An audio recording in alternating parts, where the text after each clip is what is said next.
El gusto de recibir a Lucrecia Lezana, que es investigadora del INTA Paraná, y están investigando sobre cómo producir carne y cuidar el medio ambiente, el modelo de ganadería sustentable del Espinal entrerriano. Lucrecia, gracias por recibirnos. Buen día, ¿cómo va todo?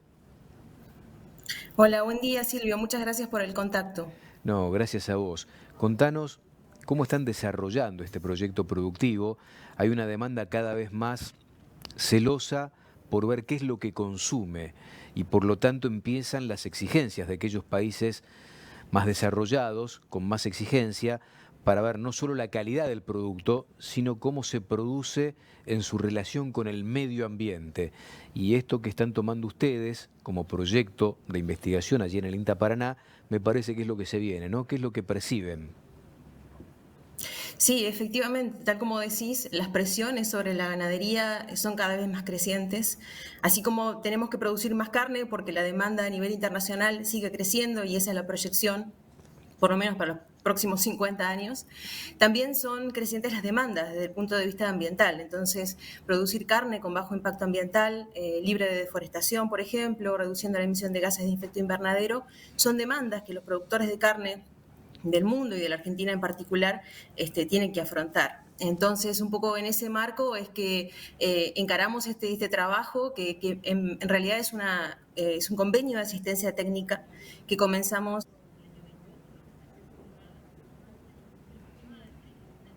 y una empresa ganadera de cría del norte de la provincia de Entre Ríos. Hay unas 11.000 hectáreas allí en el departamento Feliciano, en el corazón del Espinal entrerriano, que se dedican a la ganadería de cría. Y una de las demandas que tenía la empresa era, bueno, plantear un esquema o un plan de manejo que integrase la producción ganadera con la protección del ambiente o el cuidado del ambiente o el menor impacto ambiental, porque como ustedes verán en las imágenes, se trata de un bosque nativo, el bosque del Espinal, Ujú. y además de producir carne y de tener buenos indicadores productivos y económicos, como cualquier empresa requiere, a ellos también les interesaba esto del impacto ambiental, ¿no? De cómo, por ejemplo, reducir la erosión hídrica, que sabemos que existe aún en estos bosques, cómo preservar a los bosques nativos, cómo promover la regeneración. Así es que en ese marco es que estamos trabajando con ellos desde hace ya 3 años en una planificación estratégica del manejo ganadero del bosque con ganadería en el Espinal de Entre Ríos. Lucrecia, ¿y cómo se produce? Porque no hay que intervenir el bosque nativo, pero hay que producir al mismo tiempo y hay que certificar después esto de ser amigables con el medio ambiente, porque si no, me imagino, no tiene mucha razón de ser si uno no termina por certificar todo esto que está haciendo, porque es un esfuerzo extra y un costo extra. Evidentemente, en algún momento llegará quien pague este diferencial de precio. ¿Cuál es el objetivo de trabajo? ¿Cómo se proyecta el planteo de trabajo para llevar a cabo todo este proceso en el campo de Feliciano? Bueno, lo que hicimos con ellos, con la gente de la empresa, y cuando hablo de la gente de la empresa me refiero a la cabeza, el administrador, pero también un equipo técnico y también el personal. En este sentido es muy importante involucrar al Ujú. personal en la capacitación, en todas las tareas que se afrontan. Armamos un plan de trabajo, hicimos un diagnóstico y definimos objetivos en las 3 dimensiones, porque si hablamos de sustentabilidad tenemos que hablar de 3 dimensiones, ¿no? Productiva, ambiental y social. Entonces, para cada una de esas dimensiones planteamos objetivos y una propuesta de mediano y largo plazo con acciones concretas. Y esas acciones concretas se van desarrollando, porque como decía, ya tenemos 3 años de trabajo, pero es muy importante, como vos bien decís, esto hay que certificarlo, esto hay que mostrarlo. No es un eslogan que uno se cuelga en la tranquera, Ujú. sino que uno tiene que poder mostrar. Y uno lo muestra a través de indicadores. Por eso que así como planteamos un plan de manejo, planteamos un protocolo, indicadores de sustentabilidad en las 3 dimensiones, con una metodología concreta, con reglas claras para que cuando el convenio se vaya y cuando termine y cuando INTA se vaya, cualquier otro profesional pueda seguir evaluando esos indicadores en el campo y esa empresa pueda garantizar que efectivamente está produciendo carne de manera sustentable. El hecho de producir carne de manera sustentable implica no resignar productividad. Sí, esa es la idea que nosotros tenemos y de hecho hay trabajos que fundamentan eso. No necesariamente hay que resignar productividad, sino que pensamos en una noción que es conocida como intensificación ecológica. Hablamos de utilizar los recursos del ambiente de manera inteligente, de manera estratégica. Entonces, no es necesario eliminar el bosque. Muchas veces cuando uno habla con productores en la zona, se ve al bosque nativo del espinal como una dificultad para producir carne. Y claramente se dificulta el manejo porque no es lo mismo hacer un pastoreo rotativo en una pastura de alfalfa Mm. que hacer un pastoreo rotativo en un bosque cerrado con arbustivas donde el acceso es muy complicado. Eso lo sabemos. Pero sí es posible hacerlo. Sí es posible pensar en la regeneración, sí es posible cerrar algunas áreas cuando tengo que preservar algunas especies de renovables del bosque nativo para que el bosque se renueve y no nos quedemos con un bosque empobrecido en cuanto a su diversidad. Sí es posible, pero de nuevo, en ese sentido es muy importante el acompañamiento técnico, el involucramiento de la gente, de la empresa y sobre todo la capacitación del personal, porque una de las cosas que nosotros tratamos de promover es el aprendizaje social. Es importante que no solamente las cabezas de la empresa, sino también el empleado, el peón, el que está en el día a día con los animales, se involucre en el proceso y es por eso que hemos destinado mucho tiempo a pensar cómo capacitarlo y generar herramientas prácticas para que, por ejemplo, en el día a día, cuando tengan que hacer un manejo del pastoreo, tengan herramientas para saber cuántos kilos de pasto hay en ese lote donde van a entrar esas vacas y si la asignación forrajera es la adecuada o no. Es decir, nosotros nos tenemos que adaptar y como profesionales tenemos que generar herramientas para que eso sea posible. El forraje define el negocio y la capacidad de carga. Teniendo en cuenta que ya hay bosque nativo, que no se interviene, la pregunta es, ¿se potencia el pasto natural a través de distintas alternativas o también se siembran pasturas en medio de ese bosque nativo? ¿Cuál es el proyecto que tienen en relación al colchón para sostener después toda la producción ganadera?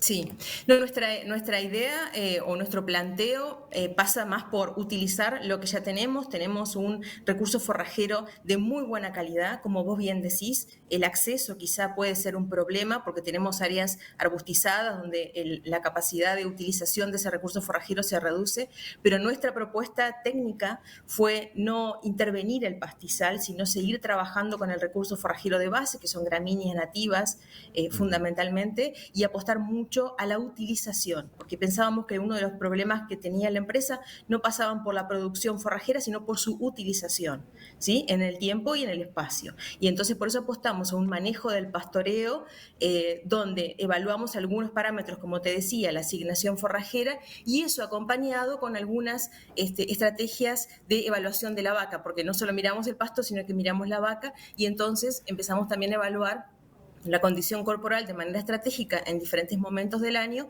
como para ver qué tan bien nos está respondiendo ese manejo de la alimentación y cómo se manifiesta en la condición corporal de la vaca. Pero respondiendo a tu pregunta concretamente, no incorporamos nada, no pensamos en intervenir, simplemente utilizar de manera más eficiente el recurso nativo que ya está.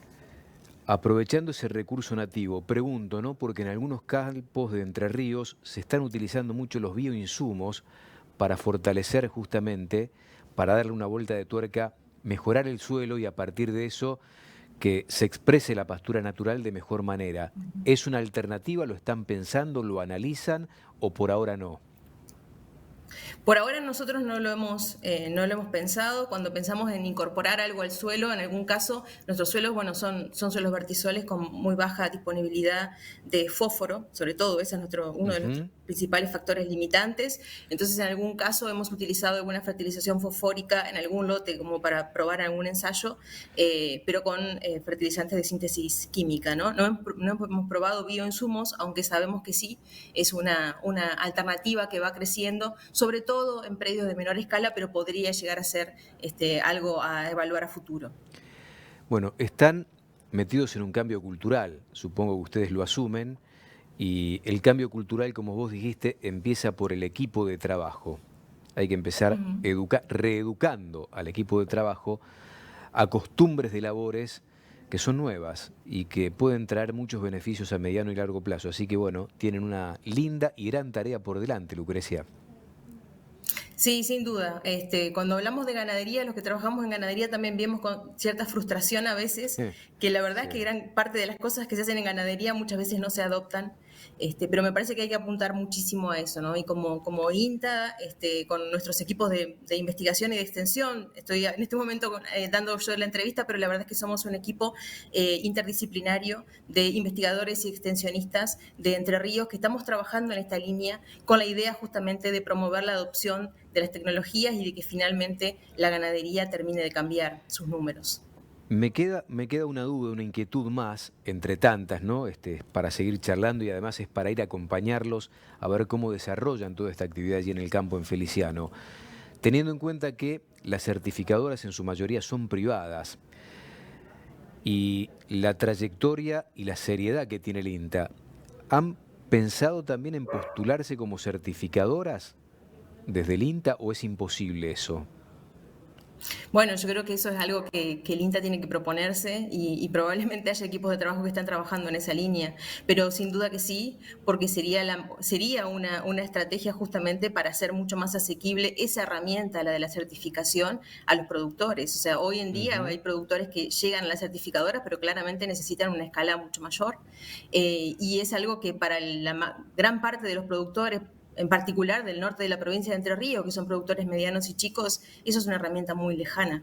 Entonces sí, cuando uno ve instituciones similares en el mundo, como por ejemplo Embrapa, ellos ya Ujú. lo han hecho. Entonces Tal cual. quizá sea, Decimos porque de Que hecho INTA tiene los equipos para hacerlo. Embrapa es como si fuese el INTA, pero en Brasil, ¿no? Para aquellos que por ahí nos están Exacto. escuchando y no saben de qué se trata. Digo, por el prestigio, la seriedad y ustedes los profesionales de enorme valía que tiene el INTA en la Argentina, aprovecharlos también para certificar, porque yo la verdad que estaría muy cómodo sabiendo que me certificó el INTA con sus profesionales y utilizar eso, que hasta puede llegar a ser hasta de menor costo que una certificadora privada, y poder postular al mundo como una certificadora muy seria, ¿no?